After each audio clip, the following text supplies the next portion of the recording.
सही कह रहे हैं सर, ये पर्ची सरकार यहाँ से नहीं चल रही है, दिल्ली से चल रही है। ये आप इसको मान लो, कोई विधानसभा में इनका बीजेपी का वो सीनियर लीडर नहीं है, ना सतीश पूनिया, ना राजेंद्र सिंह राठौर, ना वो सुंदरा, ये सब बच्चे हैं। ये बच्चे मोदी के कहने से काम कर रहे हैं, जिसमें भजन लाल हुआ, सारे जितने भी इनके मंत्री बनाए जो नौ सीखी है, इन्होंने ये डिसीजन लेके इनको बर्खास्त करा, हमारे निलंबन करा। ये बिल्कुल पूर्णतः गलत है, ये नहीं होना चाहिए। तो आप क्या चाहते हो, 6 विधायकों का निलंबन वापस लिया? निलंबन तो वापिस होगा, उसके होने के बाद याद देंगे, माफी मांगेंगे। माफी किससे मंगवाना चाहते हो? माफी विधानसभा अध्यक्ष मांगे, पार्टी का जो मुखिया है सीएम वो मांगे, और वो मंत्री भी मांगे जिसने विरोध करा। और अब सब कहे हमारी सम्माननीय इंदिरा जी के लिए। सर देखिए, यहाँ पर इसने तौर पर बैरिकेड लगा के पुलिस का बल तैनात किया है, क्या है यहाँ पर लाठीचार्ज भी हुआ है कार्यकर्ताओं पर, क्या कहना चाहते हैं? प्रशासन अपनी हमदर्दिता इतना बता रहा है कि प्रशासन को ये खुद को नहीं मालूम है। आज बीजेपी की सरकार है, कल कांग्रेस की सरकार भी आएगी, परंतु इनके ऊपर इतना दबाव बनाया रखा है पुलिस वालों पे। वाटर कैनल की आवश्यकता नहीं थी, जिसके अंदर गंदा पानी भर के ये स्पेशली लाए। एक इनकी देखो आप मानव दृष्टिता, जो मानव दृष्टिता पूरी खत्म हो चुकी है। गंदा पानी कैनल में भर के ला करके कांग्रेसियों पे डाल रही है। कांग्रेसी अपराध क्या कर रहे हैं? कांग्रेस गांधी परिवार से है और गांधी विचारधारा से अपना सिर्फ प्रदर्शन व्यक्त कर रहे हैं, अपना कोई उद्यम धारण नहीं कर रहे, किसी प्रकार कुछ नहीं कर रहे हैं। लेकिन प्रशासन पूरा नाकाम, फेल, दबाव के अंदर काम कर रहा है। इतना दबाव में है प्रशासन कि गंदा पानी को बार बार डाला जा रहा है हमारे ऊपर। कहीं नाले का, कहीं कीचड़ का पानी भर करके एक कैनाल में लेकर के आए। इसका जवाब भजनलाल सरकार को आने वाले समय में देना पड़ेगा। वासुदेव देवनानी जी विधानसभा अध्यक्ष है, निष्पक्ष उनको जवाब देना चाहिए, निष्पक्ष जांचें करवानी चाहिए। कहीं जांच का आदेश ही उन्होंने पारित नहीं करा। क्यों? विधानसभा अध्यक्ष वासुदेव जी अध्यक्ष महोदय जो चला रहे हैं विधानसभा, वो क्या एक तरफा चलाएंगे? आज बीजेपी की तरफ से एक तरफा चलाई जा रही है ये विधानसभा, और कांग्रेसियों का मुंह बंद कर रहे हैं ताकि हमारा जो भी काला फंड है, काला धंधा है इनका, वो अपने आप ही ये सारे बिल पास करा ले। मैं पूर्ण रूप से जिम्मेवारी से ये आरोप लगा रहा हूँ, ये भ्रष्टाचार सरकार है और ये भ्रष्टाचार ही फैलाना चाहती है राजस्थान के अंदर।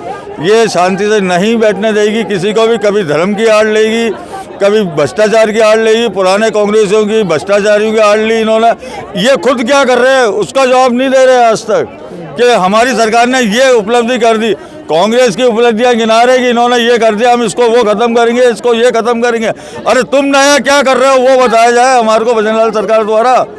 अध्यक्ष महोदय बिल्कुल नाकाम है। वासुदेव देवनानी जी अजमेर से बिलोंग करते हैं, मैं अजमेर से आया हुआ हूँ, और अजमेर की स्थिति इतनी दयनीय है कि इनका वहाँ पे एक सरकारी नुमाइंदा एक बात नहीं सुनता है। ये सिर्फ सब स्टैम्प ड्यूटी वाली सरकारें हैं, पर्ची की सरकार है, ये नाकाम सरकार है। जनता इसको अभी से ही जान गई है और भुगत भी रही है।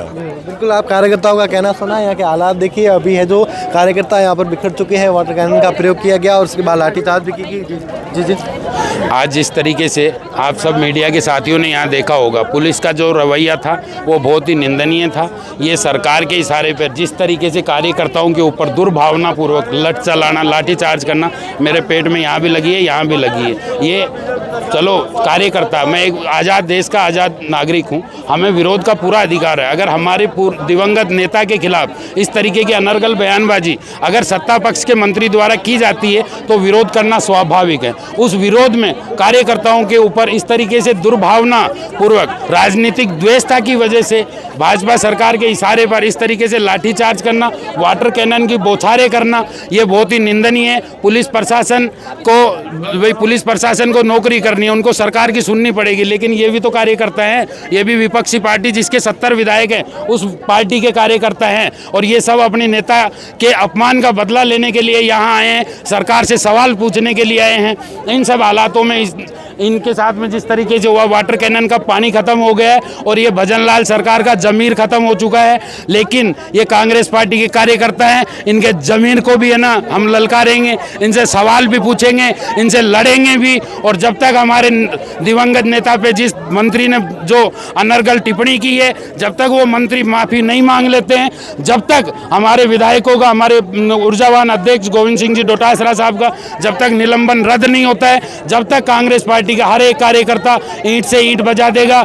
हर कार्यकर्ता इनसे, चाहे राज्य ये विधानसभा का घेराव आज नहीं करने दिया, आगे चाहे राजभवन का घेराव हो, चाहे मुख्यमंत्री का घेराव हो, चाहे विधानसभा स्पीकर का घेराव हो, मैं वही रहता हूँ, सिविल लाइन में रहता हूँ। ये विधानसभा स्पीकर के घर के सामने ये उठते नहीं है, वहाँ कबूतर उड़ते हैं, वहाँ चिड़िया चहकाती है, लेकिन पूरी सिविल लाइन में जो भाजपा की सरकार है 8 बजे से पहले न इनका मुख्यमंत्री उठता है, न इनका कोई मंत्री उठता है, पूरे सिविल लाइन में सन्नाटा है। उसी तरीके से पूरे राजस्थान के हितों के ऊपर, हितों से इनको कोई सरोकार नहीं है। पूरी राजस्थान की जनता अपने आप को ठगा हुआ महसूस कर रही है। ये भारतीय जनता पार्टी के लोग तमाम जुमलों के दम पर, देश के प्रधानमंत्री जो जुमलावीर है, राजस्थान में चुनाव के टाइम में अनर्गल बयानबाजी करके, अनर्गल झूठे प्रचार करके, कांग्रेस सरकार का दुष्प्रचार करके ये लोग सत्ता में आ गए हैं। लेकिन अब जिस तरीके से ये कर रहे हैं, पिछले 1 साल से इन्होंने जनता के हितों का कोई काम नहीं किया। संभाग इन्होंने बंद कर दिए, जिले निरस्त कर दिए। उन सब के ऊपर विपक्ष इनको विधानसभा में बहुत अच्छे से घेरने वाला था।